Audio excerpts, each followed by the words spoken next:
Il arrive un moment où chacun de nous s'écroule. Lorsque nous avons l'impression qu'il n'y a personne sur qui s'appuyer, lorsque nous sentons que personne ne comprend notre souffrance. Ce cœur qui s'effondre silencieusement en nous, bien qu'invisible, possède un pouvoir de destruction profond. On peut s'écrouler sans larmes violentes et le cœur peut se briser en 1000 morceaux, même sans en parler à personne. Lorsque ces jours de survie avec un cœur brisé s'accumulent, l'âme gèle et un désespoir tranquille devient notre compagnon. Le problème est que la force de se relever de cette ruine disparaît. Quand on se sent apathique sans raison, quand le monde semble indifférent et quand on commence à se sentir inutile, il n'est jamais facile de parler d'espoir. Cependant, étonnamment, la Bible dit que Dieu se tient d'abord aux côtés de ceux qui sont tombés. Le psaume 34, verset 18 dit « L'Éternel est près de ceux qui ont le cœur brisé et il sauve ceux qui ont l'esprit dans l'abattement. » Ce verset révèle clairement qui est Dieu. Il n'est pas celui qui se tient à côté des puissants, mais à côté de celui qui a le cœur brisé. Dieu n'est pas celui qui ne cherche que les justes, mais celui qui vient personnellement trouver et embrasser celui dont le cœur est brisé. Cette parole n'est pas une simple consolation, c'est une déclaration qui montre la manière d'être de Dieu, son regard et son action. Les humains admirent souvent les personnes qui réussissent, suivent les puissants et cherchent à imiter les justes. Mais le regard de Dieu est différent. Dieu se rapproche de celui dont le cœur est en ruine. La raison est claire, leur blessure est profonde et c'est dans cette blessure qu'il y a de la place pour l'œuvre de Dieu. Dieu voit et entend les paroles que personne n'a entendues, les larmes que personne n'a vues, les vallées du cœur que personne n'a pu mesurer. La déclaration que Dieu est proche devient ainsi une parole miraculeuse pour ceux qui sont dans une souffrance aiguë. Le cœur brisé n'a pas la force de se relever par lui-même. Peu importe la détermination, il s'effondre vite. Peu importe les promesses, il baisse la tête devant la réalité. Mais si le Seigneur est proche, la situation change. Sa présence n'est pas une force qui nous force à nous lever, mais une main douce qui nous enveloppe et nous restaure lentement là où nous sommes tombés. Cette main peut être invisible et sa voix inaudible, mais elle est clairement là. Quand soudain une paix inexplicable envahit le cœur, quand des larmes que l'on ne peut pas expliquer coulent, cela peut être la preuve que Dieu était déjà proche. Chère âme fatiguée, même allongée dans votre lit, même si la prière n'est qu'un murmure, Dieu vous voit. Il comprend votre épuisement. Prier en étant allongé n'est pas un péché. Dieu est un Père qui se penche sur le faible. Il est là, maintenant. Accrochez-vous à cette seule parole, car c'est là que commence le chemin du cœur brisé vers la reconstruction. Il y a des moments où le souffle se coupe sans qu'il ne se passe rien de spécial. Sans grand événement, le cœur s'effondre sans raison, et tandis que tout le monde autour semble bien, on a l'impression d'être le seul à s'écrouler. Dans ces moments, l'idée de vouloir disparaître est plus forte que celle de vouloir endurer. Ce n'est pas qu'on s'effondre sous le poids, mais l'anxiété et la fatigue accumulées commencent à écraser l'intérieur petit à petit. Ces fardeaux portés seuls, sans en parler à personne, finissent par ébranler les racines de la foi dans le cœur. Ce dont nous avons besoin à ce moment-là est plus qu'une simple consolation. Nous n'avons pas besoin de paroles qui disent simplement que tout ira bien, mais d'une présence qui va vraiment nous embrasser et nous relever. Nous n'avons pas besoin de quelqu'un qui nous connaisse, mais de celui qui nous a créés. Celui qui connaît le but de notre vie, celui qui sait tout du poids que nous traînons en ce moment. La parole d'Ésaïe 41, verset 10, est exactement la promesse que notre Dieu fait.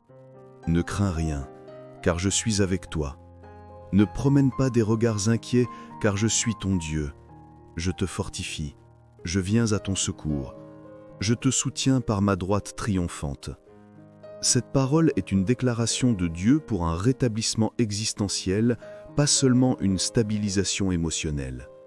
Dieu dit directement « Tu n'as pas besoin de craindre, car je suis avec toi. » C'est une paix donnée non pas parce que notre situation est résolue, mais parce que Dieu est présent.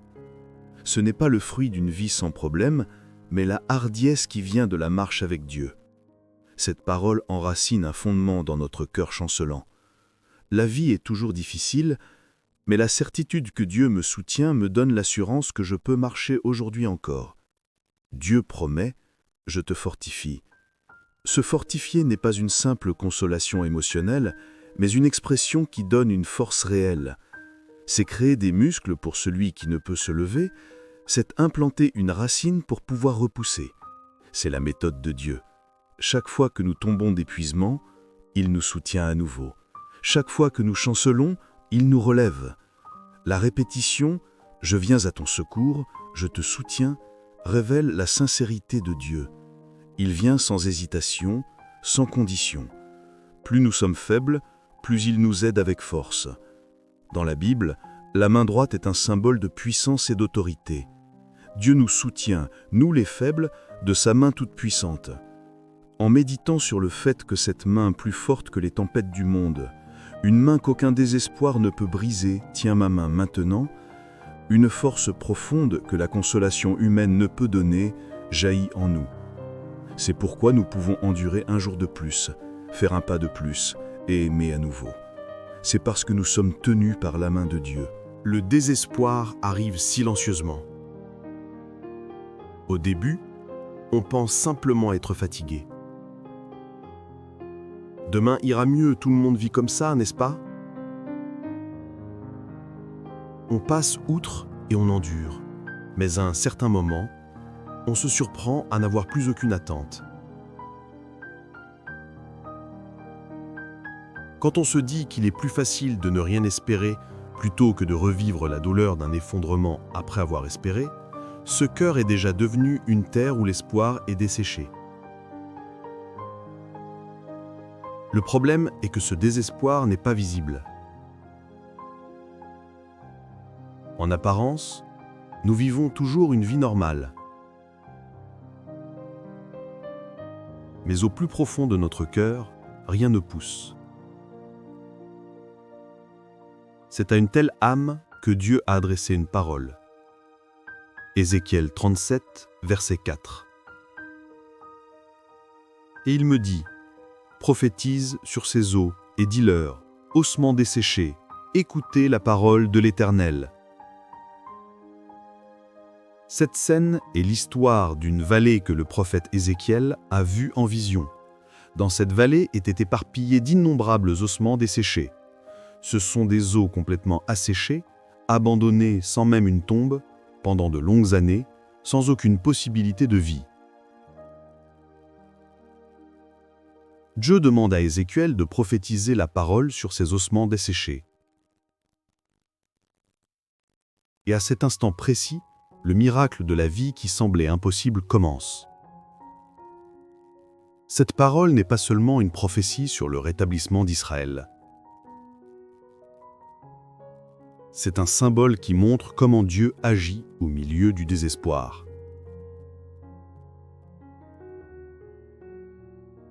Dieu n'évite pas les lieux sans vie. Au contraire, il jette sa parole sur cet endroit. Même là où il n'y a aucun espoir à nos yeux, aucun changement, là où tout semble fini, Dieu parle toujours. Sa parole n'est pas une analyse de la situation, mais est la puissance créatrice qui fait revivre les âmes mortes. Les ossements desséchés ne bougent pas, ils ne réagissent pas, ils n'ont pas d'oreilles pour entendre, ni de bouche pour parler. Pourtant, Dieu demande directement d'écouter sa parole. La raison est simple. La parole de Dieu est vivante en premier lieu. C'est parce que la parole insuffle la vie que la capacité d'entendre et la force de réagir commencent par la parole. Les humains peuvent désespérer, mais la parole de Dieu ne désespère pas. Les humains peuvent s'épuiser, mais Dieu ne s'épuise pas. C'est pourquoi la voix de Dieu se fait entendre même dans la vallée du désespoir. Nous avons aussi dans nos vies des moments d'ossements desséchés, Des moments où la prière est tarie, où l'émotion est engourdie, où on n'attend plus rien. Dans ces moments, on se demande même si Dieu existe vraiment. Mais c'est précisément à ce moment-là qu'un seul verset de la parole qui restait en nous résonne à nouveau. C'est peut-être une phrase d'un sermon entendu autrefois, un verset mémorisé dans l'enfance, une courte phrase qui nous est venue à l'esprit au milieu de la nuit. Lorsque cette parole revient, c'est Dieu qui nous réveille, à nouveau, par cette parole. L'espoir ne vient pas de la psychologie humaine, elle commence par la parole. La blessure la plus profonde provient du sentiment d'être ignoré ou abandonné. Même si cela n'a jamais été confirmé par des mots, ceux qui ont vécu un rejet tacite ou une indifférence finissent par croire qu'ils sont sans importance. La conviction de ne pas mériter d'être aimé, l'anxiété de ne jamais être rappelé malgré les efforts, la peur que personne ne les cherche assombrissent profondément l'âme. Ces ombres intérieures s'épaississent avec le temps et se durcissent en un sentiment profondément enraciné d'être abandonné. Et ce sentiment émousse même la foi en Dieu. Et si même Dieu ne se souvenait pas de moi? Lorsque cette peur nous submerge, nous tombons dans une solitude encore plus profonde. Cependant, Dieu déclare clairement dans Ésaïe 49, verset 15, « Une femme oublie-t-elle l'enfant qu'elle allait? N'a-t-elle pas pitié du fruit de ses entrailles? Quand elle l'oublierait, moi, je ne t'oublierai point. » Cette parole montre clairement à quel point l'amour de Dieu est inébranlable et comment il surmonte tout rejet et toute indifférence ressentie par l'homme. Dieu utilise l'exemple d'amour le plus profond, celui d'une mère.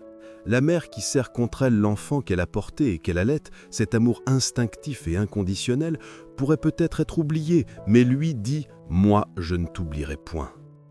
Ce n'est pas seulement un sentiment de Dieu, mais une déclaration de sa volonté. L'amour humain fluctue avec les émotions, mais l'amour de Dieu découle d'une volonté immuable. Quelle que soit notre apparence, nos échecs ou la fréquence à laquelle notre foi était ébranlée, Dieu ne nous a jamais ignorés. Nous avons le sentiment d'être abandonnés à cause de l'échec des relations humaines, mais Dieu, connaissant ce sentiment, parle le premier. « Je ne t'oublie pas.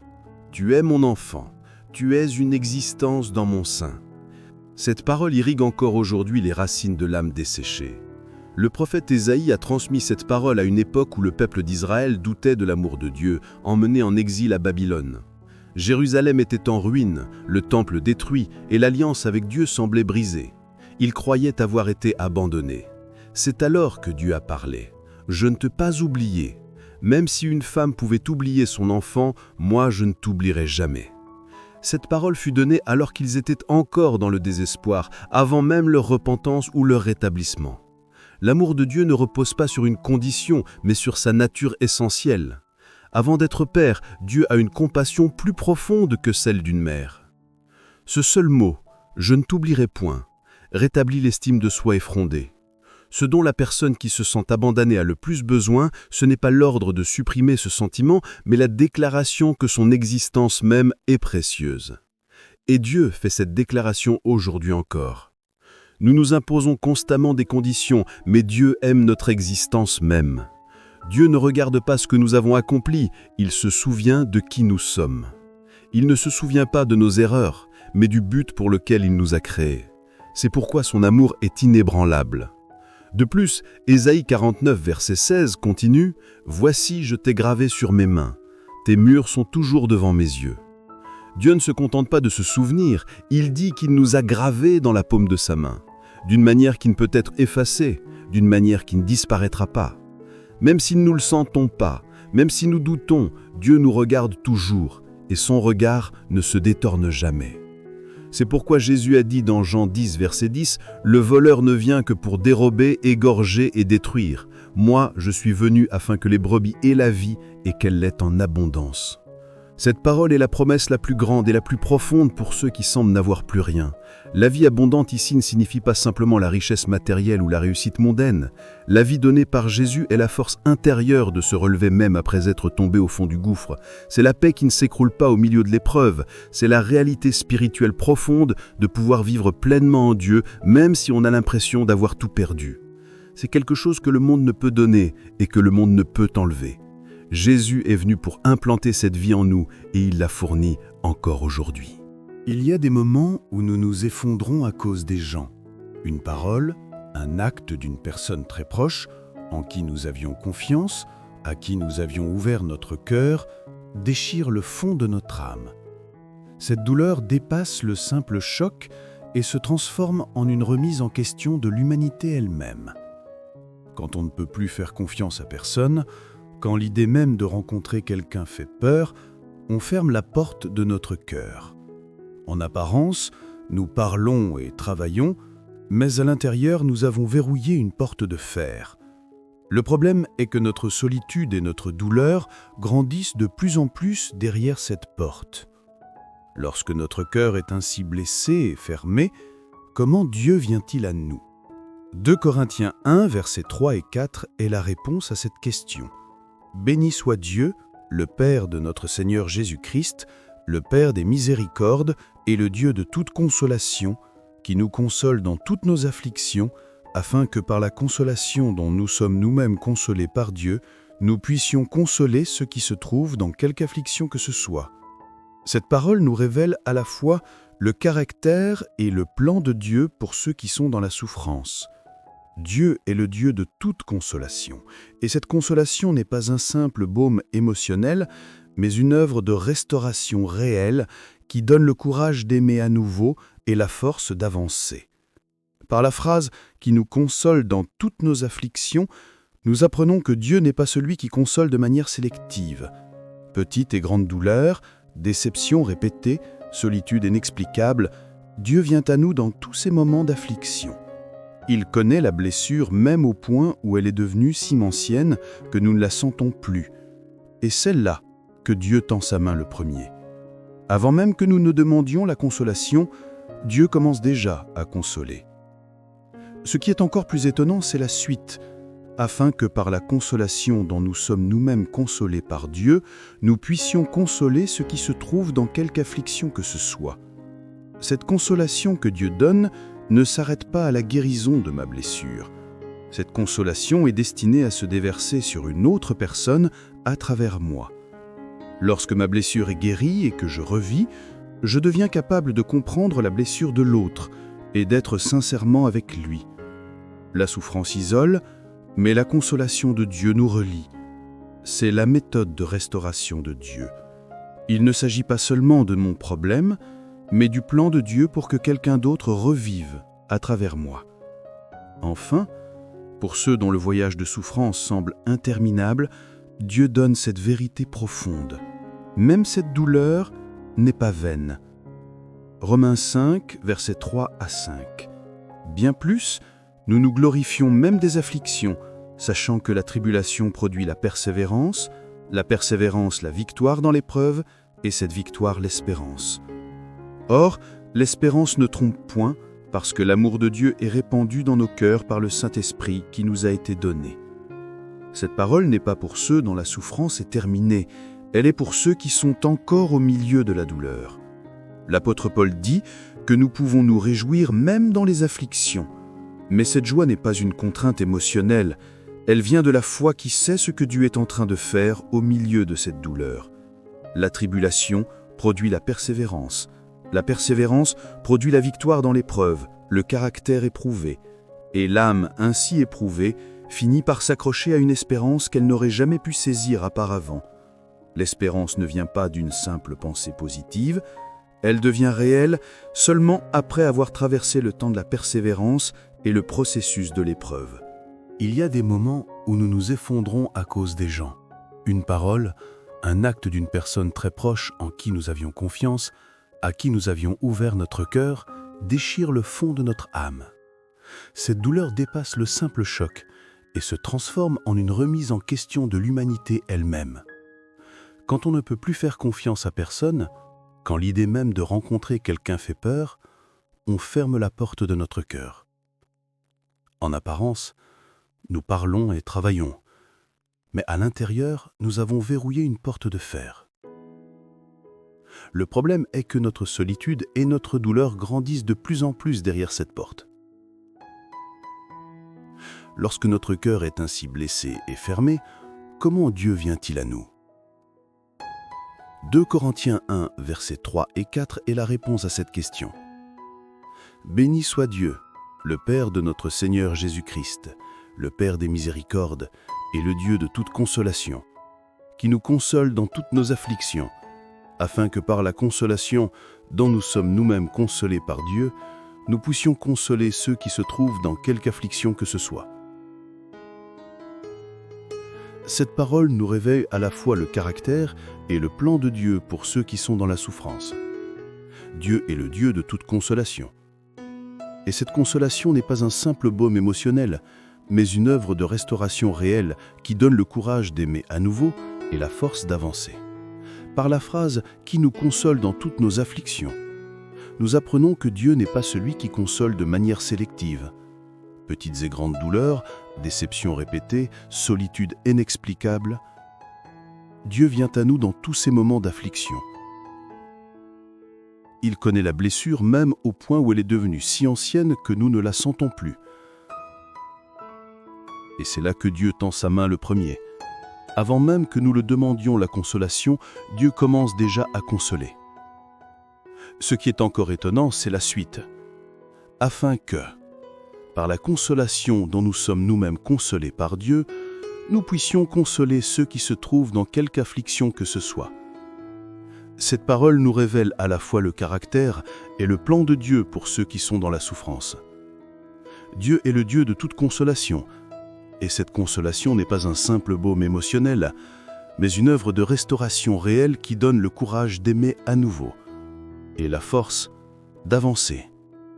Par la phrase « qui nous console dans toutes nos afflictions », nous apprenons que Dieu n'est pas celui qui console de manière sélective. Petite et grande douleur, déception répétée, solitude inexplicable. Dieu vient à nous dans tous ces moments d'affliction. Il connaît la blessure même au point où elle est devenue si ancienne que nous ne la sentons plus. Et c'est là que Dieu tend sa main le premier. Avant même que nous ne demandions la consolation, Dieu commence déjà à consoler. Ce qui est encore étonnant, c'est la suite. Afin que par la consolation dont nous sommes nous-mêmes consolés par Dieu, nous puissions consoler ceux qui se trouvent dans quelque affliction que ce soit. La consolation que Dieu donne ne s'arrête pas à la guérison de ma blessure. Cette consolation est destinée à se déverser sur une autre personne à travers moi. Lorsque ma blessure est guérie et que je revis, je deviens capable de comprendre la blessure de l'autre et d'être sincèrement avec lui. La souffrance isole, mais la consolation de Dieu nous relie. C'est la méthode de restauration de Dieu. Il ne s'agit pas seulement de mon problème, mais du plan de Dieu pour que quelqu'un d'autre revive à travers moi. Enfin, pour ceux dont le voyage de souffrance semble interminable, Dieu donne cette vérité profonde. Même cette douleur n'est pas vaine. Romains 5, versets 3 à 5, bien plus, nous nous glorifions même des afflictions, sachant que la tribulation produit la persévérance, la victoire dans l'épreuve, et cette victoire, l'espérance. Or, l'espérance ne trompe point, parce que l'amour de Dieu est répandu dans nos cœurs par le Saint-Esprit qui nous a été donné. Cette parole n'est pas pour ceux dont la souffrance est terminée, elle est pour ceux qui sont encore au milieu de la douleur. L'apôtre Paul dit que nous pouvons nous réjouir même dans les afflictions, mais cette joie n'est pas une contrainte émotionnelle, elle vient de la foi qui sait ce que Dieu est en train de faire au milieu de cette douleur. La tribulation produit la persévérance produit la victoire dans l'épreuve, le caractère éprouvé, et l'âme ainsi éprouvée finit par s'accrocher à une espérance qu'elle n'aurait pas pu saisir auparavant. L'espérance ne vient pas d'une simple pensée positive, elle devient réelle seulement après avoir traversé le temps de la persévérance et le processus de l'épreuve. Il arrive un moment où chacun de nous s'écroule, lorsque nous avons l'impression qu'il n'y a personne sur qui s'appuyer, lorsque nous sentons que personne ne comprend notre souffrance.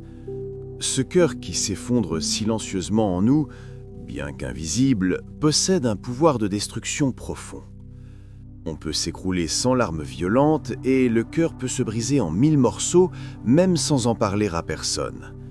Lorsque ces jours de survie avec un cœur brisé s'accumulent, l'âme gèle et un désespoir tranquille devient notre compagnon.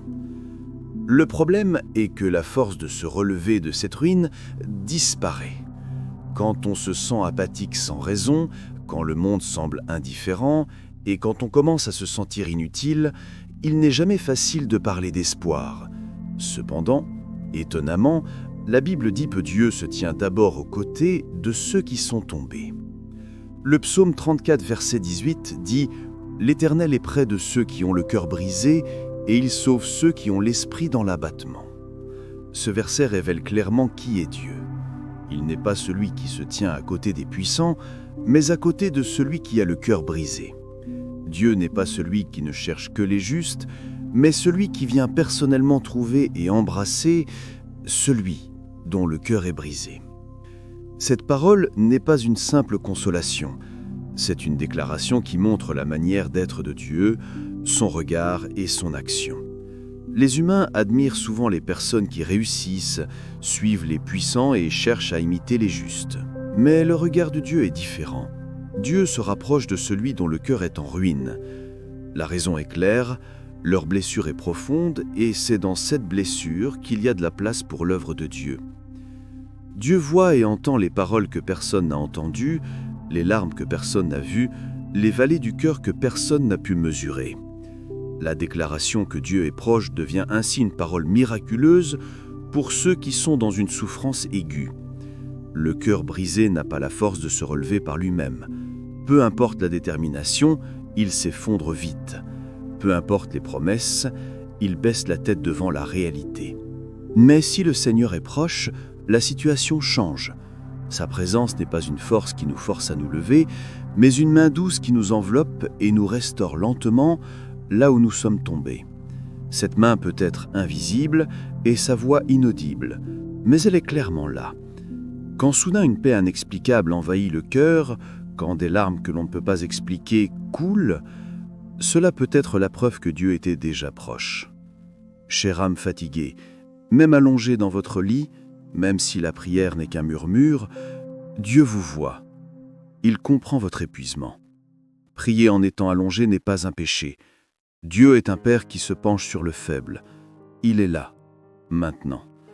Accrochez-vous à cette seule parole, car c'est là que commence le chemin du cœur brisé vers la reconstruction. Il y a des moments où le souffle se coupe sans qu'il ne se passe rien de spécial. Sans grand événement, le cœur s'effondre sans raison, et tandis que tout le monde autour semble bien, on a l'impression d'être le seul à s'écrouler. Dans ces moments, l'idée de vouloir disparaître est plus forte que celle de vouloir endurer. Ce n'est pas qu'on s'effondre sous le poids, mais l'anxiété et la fatigue accumulées commencent à écraser l'intérieur petit à petit. Ces fardeaux portés seuls, sans en parler à personne, finissent par ébranler les racines de la foi dans le cœur. Ce dont nous avons besoin à ce moment-là est plus qu'une simple consolation.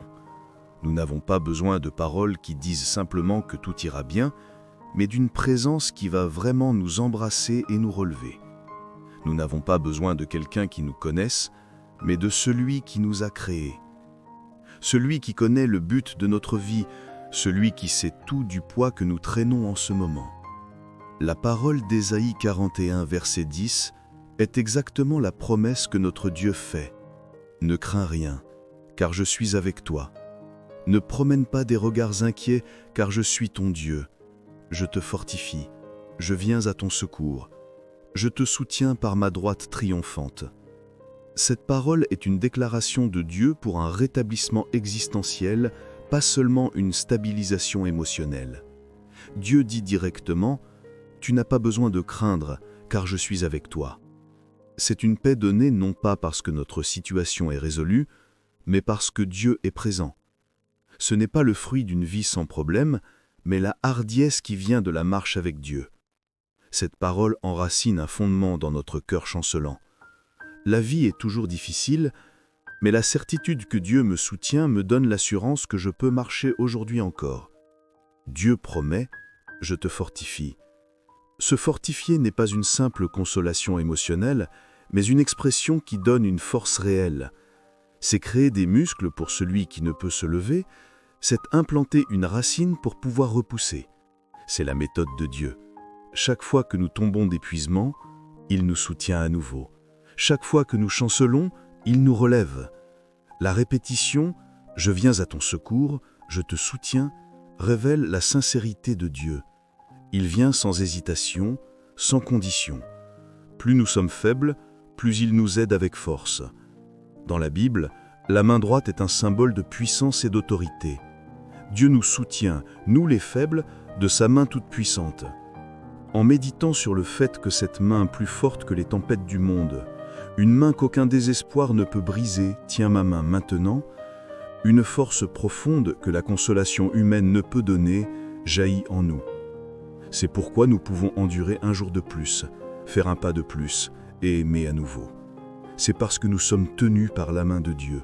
Le désespoir arrive silencieusement. Au début, on pense simplement être fatigué. Demain ira mieux, tout le monde vit comme ça, n'est-ce pas? On passe outre et on endure. Mais à un certain moment, on se surprend à n'avoir plus aucune attente. Quand on se dit qu'il est plus facile de ne rien espérer plutôt que de revivre la douleur d'un effondrement après avoir espéré, ce cœur est déjà devenu une terre où l'espoir est desséché.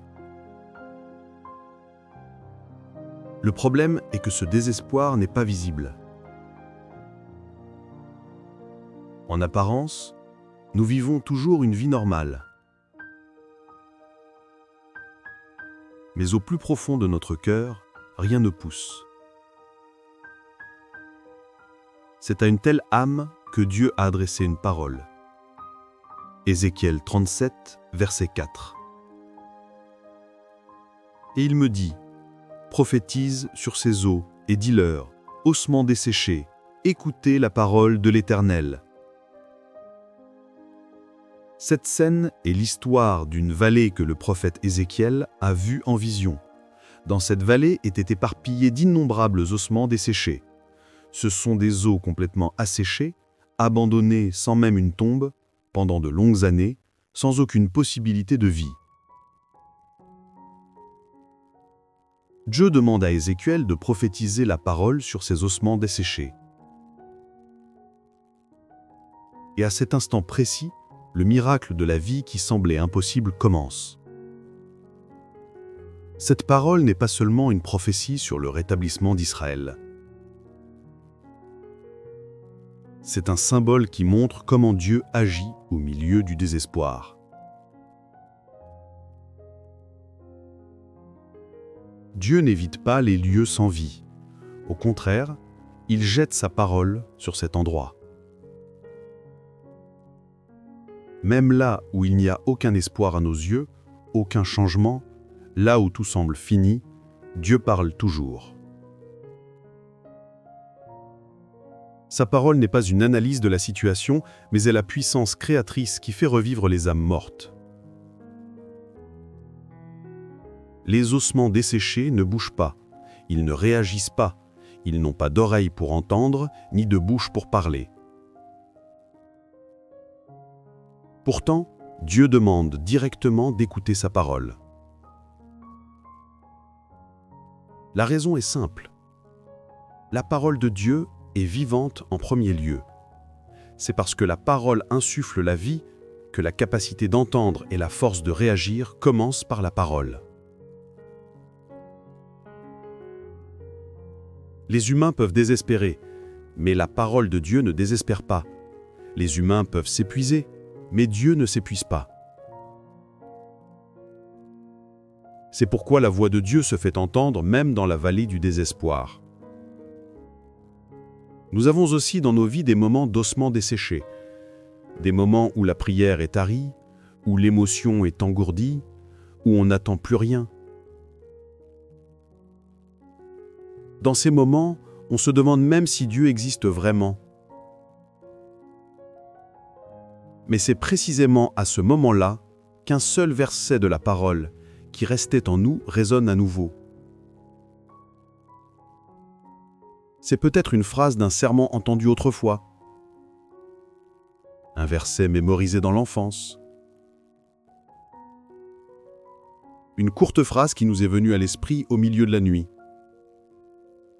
Lorsque cette parole revient, c'est Dieu qui nous réveille, à nouveau, par cette parole.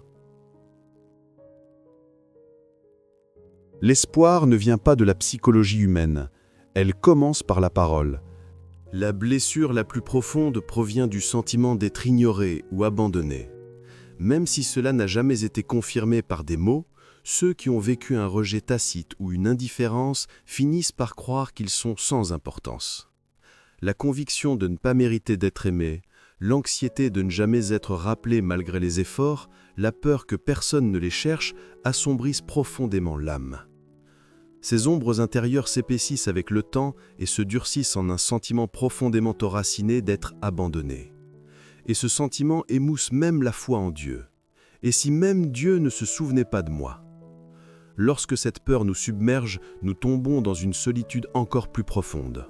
Cependant, Dieu déclare clairement dans Ésaïe 49, verset 15, « Une femme oublie-t-elle l'enfant qu'elle allait? N'a-t-elle pas pitié du fruit de ses entrailles? Quand elle l'oublierait, moi, je ne t'oublierai point. » Cette parole montre clairement à quel point l'amour de Dieu est inébranlable et comment il surmonte tout rejet et toute indifférence ressentie par l'homme. Dieu utilise l'exemple d'amour le plus profond, celui d'une mère. La mère qui serre contre elle l'enfant qu'elle a porté et qu'elle allait, cet amour instinctif et inconditionnel, pourrait peut-être être oublié, mais lui dit « Moi, je ne t'oublierai point ». Ce n'est pas seulement un sentiment de Dieu, mais une déclaration de sa volonté. L'amour humain fluctue avec les émotions, mais l'amour de Dieu découle d'une volonté immuable. Quelle que soit notre apparence, nos échecs ou la fréquence à laquelle notre foi est ébranlée, Dieu ne nous a jamais ignorés. Nous avons le sentiment d'être abandonnés à cause de l'échec des relations humaines, mais Dieu, connaissant ce sentiment, parle le premier. « Je ne t'oublie pas. Tu es mon enfant. Tu es une existence dans mon sein. » Cette parole irrigue encore aujourd'hui les racines de l'âme desséchée. Le prophète Ésaïe a transmis cette parole à une époque où le peuple d'Israël doutait de l'amour de Dieu, emmené en exil à Babylone. Jérusalem était en ruine, le temple détruit et l'alliance avec Dieu semblait brisée. Ils croyaient avoir été abandonnés. C'est alors que Dieu a parlé. « Je ne t'ai pas oublié. Même si une femme pouvait oublier son enfant, moi je ne t'oublierai jamais. » Cette parole fut donnée alors qu'ils étaient encore dans le désespoir, avant même leur repentance ou leur rétablissement. L'amour de Dieu ne repose pas sur une condition, mais sur sa nature essentielle. Avant d'être père, Dieu a une compassion plus profonde que celle d'une mère. Ce seul mot, « je ne t'oublierai point », rétablit l'estime de soi effrondée.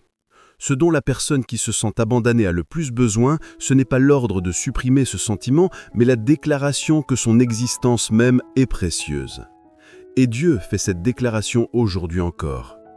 Nous nous imposons constamment des conditions, mais Dieu aime notre existence même. Dieu ne regarde pas ce que nous avons accompli, il se souvient de qui nous sommes. Il ne se souvient pas de nos erreurs, mais du but pour lequel il nous a créés. C'est pourquoi son amour est inébranlable. De plus, Ésaïe 49, verset 16 continue « Voici, je t'ai gravé sur mes mains, tes murs sont toujours devant mes yeux. » Dieu ne se contente pas de se souvenir, il dit qu'il nous a gravés dans la paume de sa main, d'une manière qui ne peut être effacée, d'une manière qui ne disparaîtra pas. Même si nous ne le sentons pas, même si nous doutons, Dieu nous regarde toujours, et son regard ne se détourne jamais. C'est pourquoi Jésus a dit dans Jean 10, verset 10, « Le voleur ne vient que pour dérober, égorger et détruire. Moi, je suis venu afin que les brebis aient la vie et qu'elle l'ait en abondance. » Cette parole est la promesse la plus grande et la plus profonde pour ceux qui semblent n'avoir plus rien. La vie abondante ici ne signifie pas simplement la richesse matérielle ou la réussite mondaine. La vie donnée par Jésus est la force intérieure de se relever même après être tombé au fond du gouffre. C'est la paix qui ne s'écroule pas au milieu de l'épreuve. C'est la réalité spirituelle profonde de pouvoir vivre pleinement en Dieu, même si on a l'impression d'avoir tout perdu. C'est quelque chose que le monde ne peut donner et que le monde ne peut enlever. Jésus est venu pour implanter cette vie en nous et il la fournit encore aujourd'hui. Il y a des moments où nous nous effondrons à cause des gens. Une parole, un acte d'une personne très proche, en qui nous avions confiance, à qui nous avions ouvert notre cœur, déchire le fond de notre âme. Cette douleur dépasse le simple choc et se transforme en une remise en question de l'humanité elle-même. Quand on ne peut plus faire confiance à personne, quand l'idée même de rencontrer quelqu'un fait peur, on ferme la porte de notre cœur. En apparence, nous parlons et travaillons, mais à l'intérieur, nous avons verrouillé une porte de fer. Le problème est que notre solitude et notre douleur grandissent de plus en plus derrière cette porte. Lorsque notre cœur est ainsi blessé et fermé, comment Dieu vient-il à nous ? 2 Corinthiens 1, versets 3 et 4 est la réponse à cette question. « Béni soit Dieu, le Père de notre Seigneur Jésus-Christ, le Père des miséricordes et le Dieu de toute consolation, qui nous console dans toutes nos afflictions, afin que par la consolation dont nous sommes nous-mêmes consolés par Dieu, nous puissions consoler ceux qui se trouvent dans quelque affliction que ce soit. » Cette parole nous révèle à la fois le caractère et le plan de Dieu pour ceux qui sont dans la souffrance. Dieu est le Dieu de toute consolation, et cette consolation n'est pas un simple baume émotionnel, mais une œuvre de restauration réelle qui donne le courage d'aimer à nouveau et la force d'avancer. Par la phrase qui nous console dans toutes nos afflictions, nous apprenons que Dieu n'est pas celui qui console de manière sélective. Petite et grande douleur, déception répétée, solitude inexplicable, Dieu vient à nous dans tous ces moments d'affliction. Il connaît la blessure même au point où elle est devenue si ancienne que nous ne la sentons plus. Et c'est là que Dieu tend sa main le premier. Avant même que nous ne demandions la consolation, Dieu commence déjà à consoler. Ce qui est encore plus étonnant, c'est la suite. Afin que par la consolation dont nous sommes nous-mêmes consolés par Dieu, nous puissions consoler ceux qui se trouvent dans quelque affliction que ce soit. Cette consolation que Dieu donne ne s'arrête pas à la guérison de ma blessure. Cette consolation est destinée à se déverser sur une autre personne à travers moi. Lorsque ma blessure est guérie et que je revis, je deviens capable de comprendre la blessure de l'autre et d'être sincèrement avec lui. La souffrance isole, mais la consolation de Dieu nous relie. C'est la méthode de restauration de Dieu. Il ne s'agit pas seulement de mon problème, mais du plan de Dieu pour que quelqu'un d'autre revive à travers moi. Enfin, pour ceux dont le voyage de souffrance semble interminable, Dieu donne cette vérité profonde. Même cette douleur n'est pas vaine. Romains 5, versets 3 à 5. Bien plus, nous nous glorifions même des afflictions, sachant que la tribulation produit la persévérance la victoire dans l'épreuve, et cette victoire l'espérance. Or, l'espérance ne trompe point, parce que l'amour de Dieu est répandu dans nos cœurs par le Saint-Esprit qui nous a été donné. Cette parole n'est pas pour ceux dont la souffrance est terminée, elle est pour ceux qui sont encore au milieu de la douleur. L'apôtre Paul dit que nous pouvons nous réjouir même dans les afflictions. Mais cette joie n'est pas une contrainte émotionnelle, elle vient de la foi qui sait ce que Dieu est en train de faire au milieu de cette douleur. La tribulation produit la persévérance produit la victoire dans l'épreuve, le caractère éprouvé, et l'âme ainsi éprouvée finit par s'accrocher à une espérance qu'elle n'aurait jamais pu saisir auparavant. L'espérance ne vient pas d'une simple pensée positive, elle devient réelle seulement après avoir traversé le temps de la persévérance et le processus de l'épreuve. Il y a des moments où nous nous effondrons à cause des gens. Une parole, un acte d'une personne très proche en qui nous avions confiance, à qui nous avions ouvert notre cœur, déchire le fond de notre âme. Cette douleur dépasse le simple choc et se transforme en une remise en question de l'humanité elle-même. Quand on ne peut plus faire confiance à personne, quand l'idée même de rencontrer quelqu'un fait peur, on ferme la porte de notre cœur. En apparence, nous parlons et travaillons, mais à l'intérieur, nous avons verrouillé une porte de fer. Le problème est que notre solitude et notre douleur grandissent de plus en plus derrière cette porte. Lorsque notre cœur est ainsi blessé et fermé, comment Dieu vient-il à nous? 2 Corinthiens 1, versets 3 et 4 est la réponse à cette question. Béni soit Dieu, le Père de notre Seigneur Jésus-Christ, le Père des miséricordes et le Dieu de toute consolation, qui nous console dans toutes nos afflictions, afin que par la consolation dont nous sommes nous-mêmes consolés par Dieu, nous puissions consoler ceux qui se trouvent dans quelque affliction que ce soit. Cette parole nous révèle à la fois le caractère et le plan de Dieu pour ceux qui sont dans la souffrance. Dieu est le Dieu de toute consolation. Et cette consolation n'est pas un simple baume émotionnel, mais une œuvre de restauration réelle qui donne le courage d'aimer à nouveau et la force d'avancer. Par la phrase « qui nous console dans toutes nos afflictions », nous apprenons que Dieu n'est pas celui qui console de manière sélective. Petites et grandes douleurs, déceptions répétées, solitude inexplicable, Dieu vient à nous dans tous ces moments d'affliction. Il connaît la blessure même au point où elle est devenue si ancienne que nous ne la sentons plus. Et c'est là que Dieu tend sa main le premier. Avant même que nous le demandions la consolation, Dieu commence déjà à consoler. Ce qui est encore étonnant, c'est la suite. Afin que, par la consolation dont nous sommes nous-mêmes consolés par Dieu, nous puissions consoler ceux qui se trouvent dans quelque affliction que ce soit. Cette parole nous révèle à la fois le caractère et le plan de Dieu pour ceux qui sont dans la souffrance. Dieu est le Dieu de toute consolation, et cette consolation n'est pas un simple baume émotionnel, mais une œuvre de restauration réelle qui donne le courage d'aimer à nouveau et la force d'avancer. Par la phrase « qui nous console dans toutes nos afflictions », nous apprenons que Dieu n'est pas celui qui console de manière sélective. Petites et grandes douleurs, déceptions répétées, solitude inexplicable. Dieu vient à nous dans tous ces moments d'affliction. Il connaît la blessure même au point où elle est devenue si ancienne que nous ne la sentons plus. Et c'est là que Dieu tend sa main le premier. Avant même que nous ne demandions la consolation, Dieu commence déjà à consoler. Ce qui est encore étonnant, c'est la suite. Afin que par la consolation dont nous sommes nous-mêmes consolés par Dieu, nous puissions consoler ceux qui se trouvent dans quelque affliction que ce soit. La consolation que Dieu donne ne s'arrête pas à la guérison de ma blessure. Cette consolation est destinée à se déverser sur une autre personne à travers moi. Lorsque ma blessure est guérie et que je revis, je deviens capable de comprendre la blessure de l'autre et d'être sincèrement avec lui.